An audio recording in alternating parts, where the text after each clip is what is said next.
जय हिंद दोस्तों, पीसीएस हिंदी के इस ऑनलाइन प्लेटफॉर्म पे मैं अवनीश सिंह आप सभी का स्वागत करता हूं। तो ओवीएस डिस्टर्ब होने की वजह से, कुछ सॉफ्टवेयर में प्रॉब्लम आने की वजह से आज क्लास ऐसे ही करनी पड़ेगी। ठीक, तो आइए देखते हैं। हमारा जो आज का चैप्टर है वो है भारत में यूरोपीय कंपनियों के आगमन। भारत में यूरोपीय व्यापारिक कंपनियों का जो है वो आगमन। ठीक, तो देखिए सबसे पहले हुआ क्या। कल मैंने आपको जो है क्रम बताया था। कल जो है मैंने आप लोगों को क्रम बताया था कि क्या क्रम है आने का। आप लोग को याद है वो क्रम? क्रम याद है आप लोगों को? पुर्तगाली, डच, अंग्रेज, पुर्तगाली, डच, अंग्रेज, देन फ्रांस। यही बताया था ना? एक सेकेंड यार।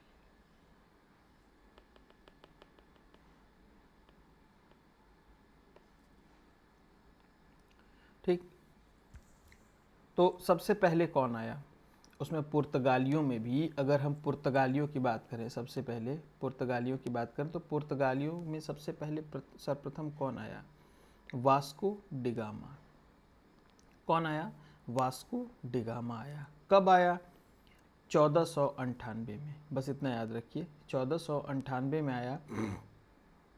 कहाँ पर आया? भारत के पश्चिमी तट पर, पश्चिमी तट पर स्थित कालीकट बंदरगाह पर, कालीकट बंदरगाह पर। और ये कालीकट जो बंदरगाह है वो भारत के किस राज्य में है? किस राज्य में है बताइए? बहुत फेमस है। यहाँ से भी आप जो है अंदाज़ा लगा सकते हैं। आप लोग कमेंट करके बताइए किस राज्य में है कालीकट। वहाँ पहुँचकर भारत और यूरोपियों के बीच नए समुद्री मार्ग की खोज की। भारत और यूरोप के बीच नए समुद्री मार्ग की इन्होंने क्या की? खोज की। क्लियर?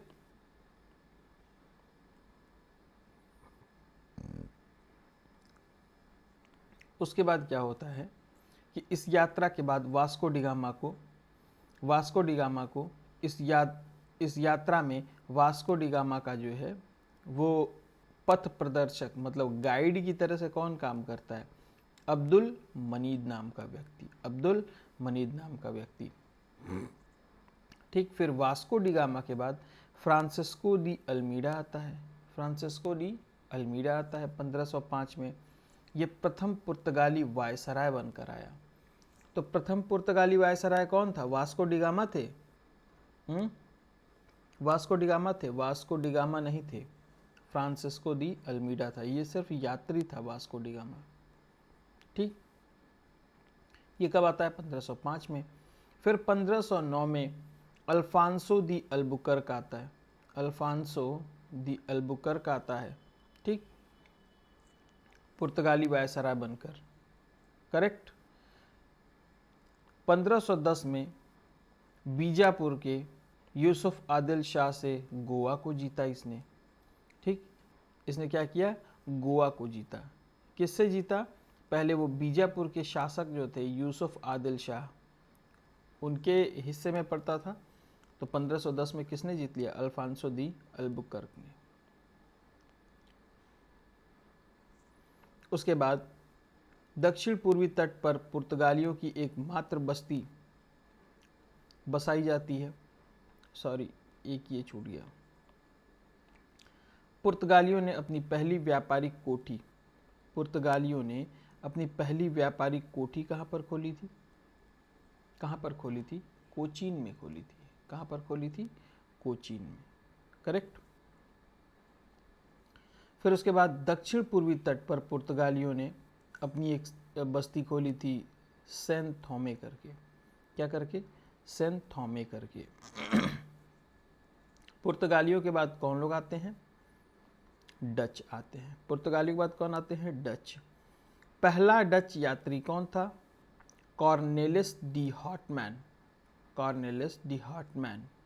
ठीक, 1596 में आता है। भारत के पूर्व सुमात्रा, ये क्या है? कहाँ पे है?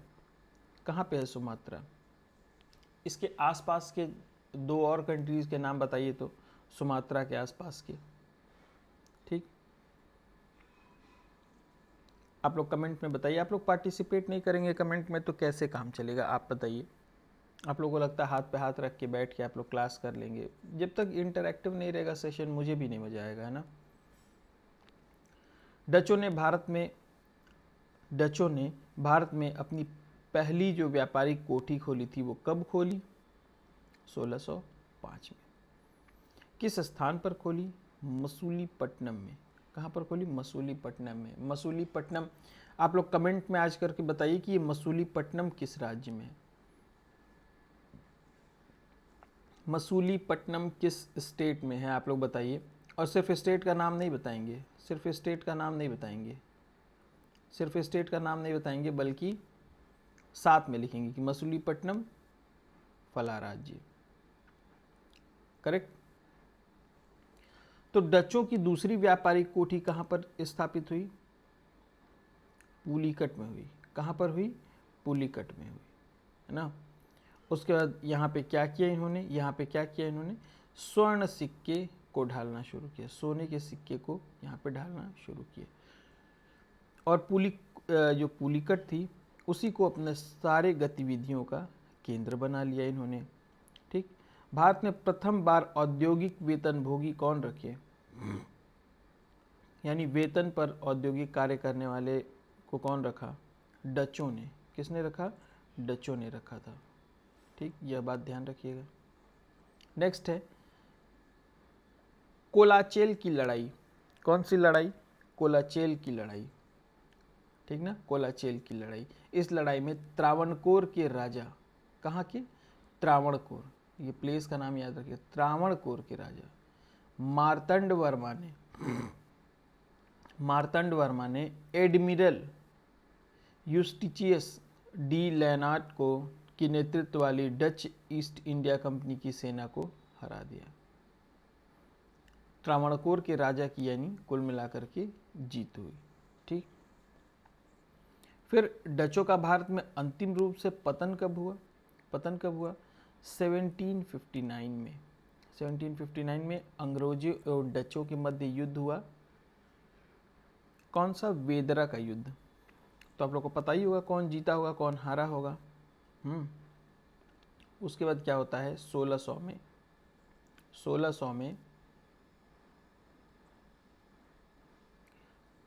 में इंग्लैंड की रानी थी, रानी एलिजाबेथ प्रथम। इन्होंने ईस्ट इंडिया कंपनी को अधिकार पत्र प्रदान कर दिया। मतलब अब लोग ये लोग ऑथोराइज्ड पर्सनल हो गए ये लोग।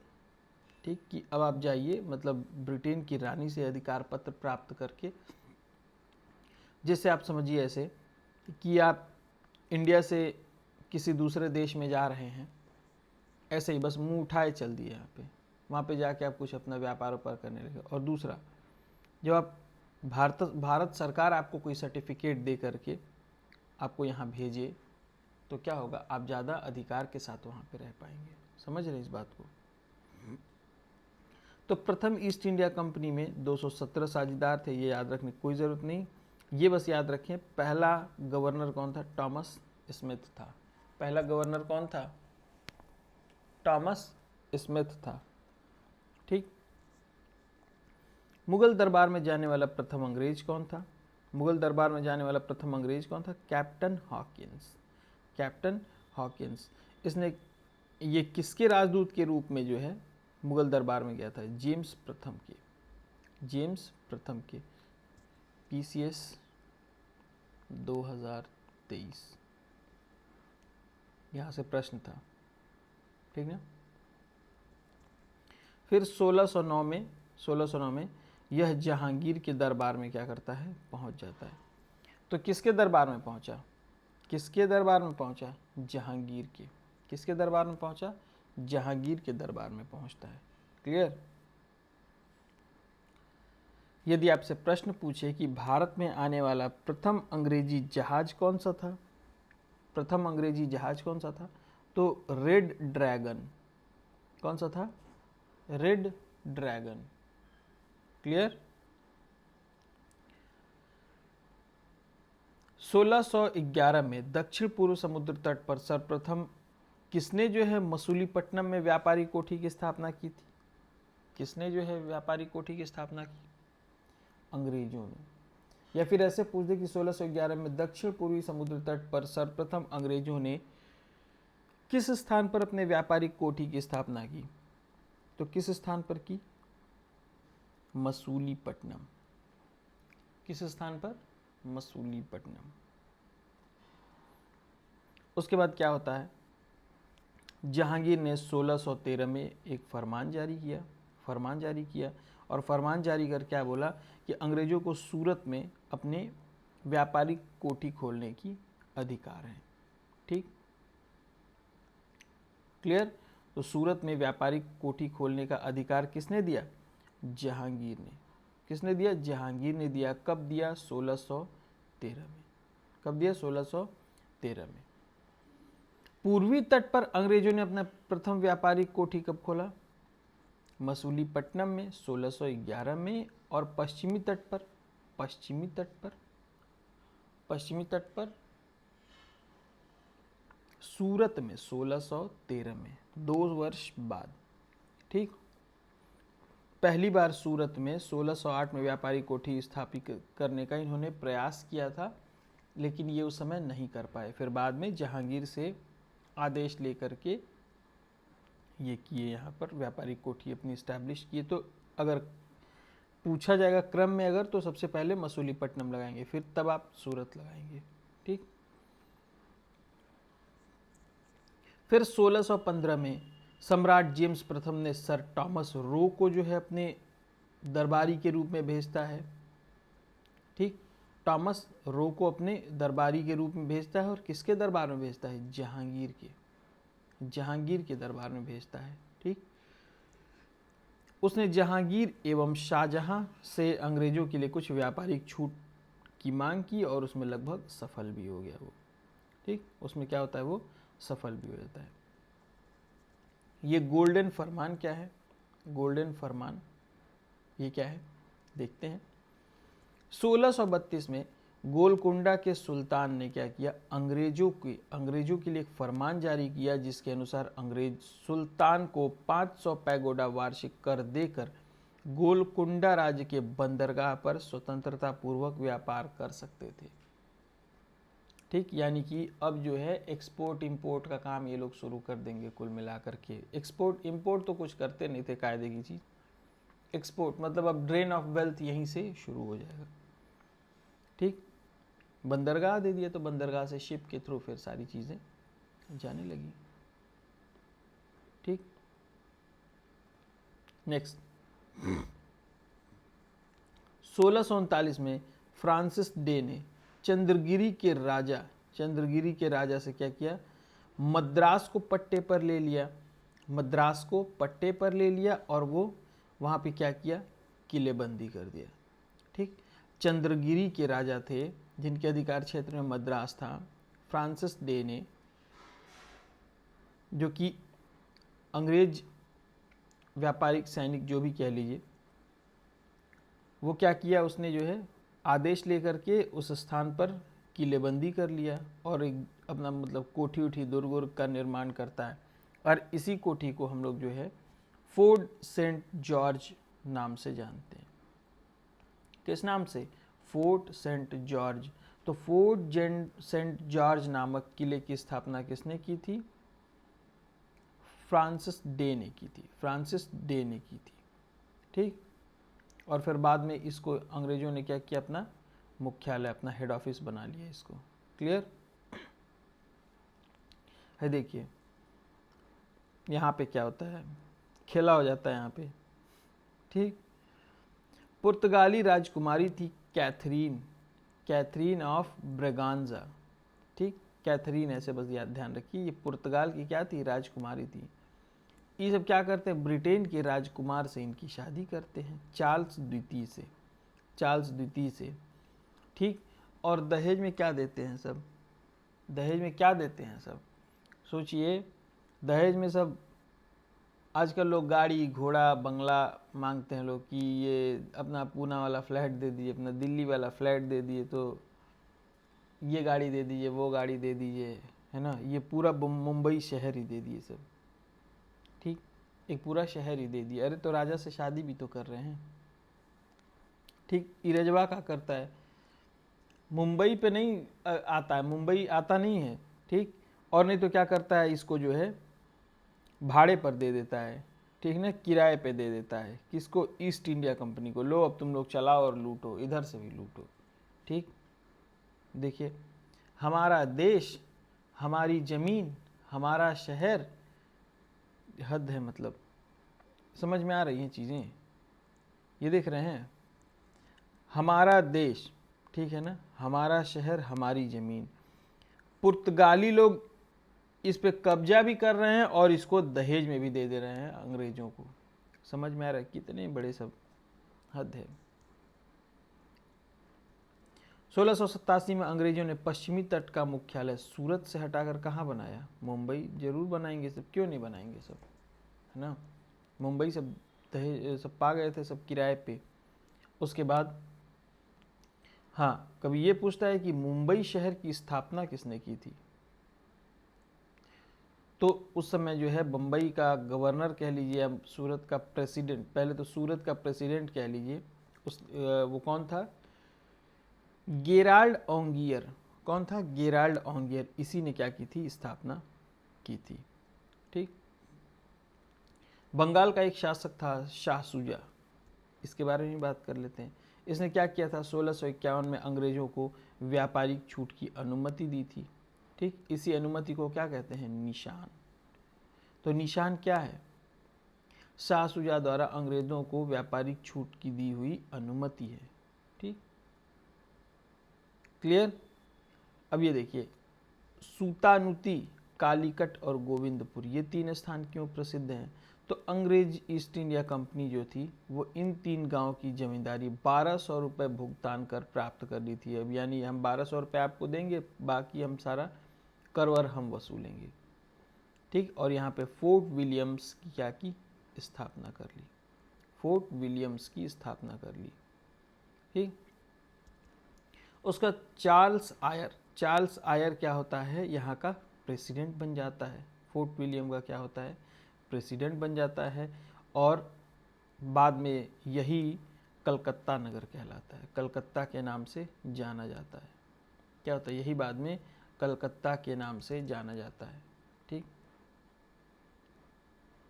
उसके बाद क्या होता है, हाँ, एक प्रश्न पूछा होगा, कलकत्ता नगर की स्थापना किसने की, तो उत्तर होता है जॉर्ज चारनॉक, जॉर्ज चारनॉक। ठीक, भारत में फ्रांसीसियों की प्रथम कोठी किसके द्वारा स्थापित की जाती है, करवाई जाती है, फ्रांसीसियों की प्रथम कोठी। ये देखिए आप लोग, पुर्तगाली भी, अंग्रेज, फ्रांसीसी सब स्थापित करते, तो ये फ्रांसीसियों की बात है। फ्रांसीसियों की प्रथम कोठी फ्रैंको कैरो द्वारा कहाँ पर स्थापित की जाती है, सूरत में स्थापित की जाती है। कहाँ पे स्थापित की जाती है, सूरत में। कब, 1668 में स्थापित की जाती है। ठीक, 1668, 1668 में स्थापित की जाती है। ठीक, फिर 1674 में फ्रांसीसी कंपनी के एक निदेशक होते हैं फ्रैंक्विस मार्टिन। कौन होते हैं, फ्रैंक्विस मार्टिन। ठीक, वो वालीकोंडापुर के सूबेदार शेर खां लोदी से पुदुचेरी नामक एक गांव प्राप्त करते हैं और बाद में इसी को क्या बोलते हैं, पौंडीचेरी। इसी को बाद में क्या बोला जाने लगता है, पौंडीचेरी बोला जाने लगता है। ठीक, तो इसमें बहुत ज़्यादा अंग्रेजों का नाम आ गया है, बहुत ज़्यादा अंग्रेजों का क्या हो गया है, नाम आ गया है। तो आप लोग कंफ्यूज मत होइएगा इन नामों से। देखिए, इसमें आपको जो है क्या क्या ध्यान रखना है आपको इसमें, एक सेकेंड,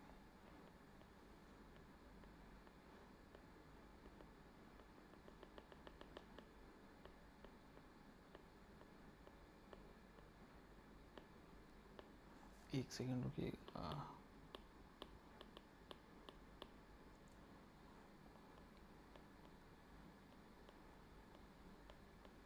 ये पता नहीं क्या सॉफ्टवेयर में सब जब से अपडेट किए हैं ये काम ही नहीं करता है कई बार।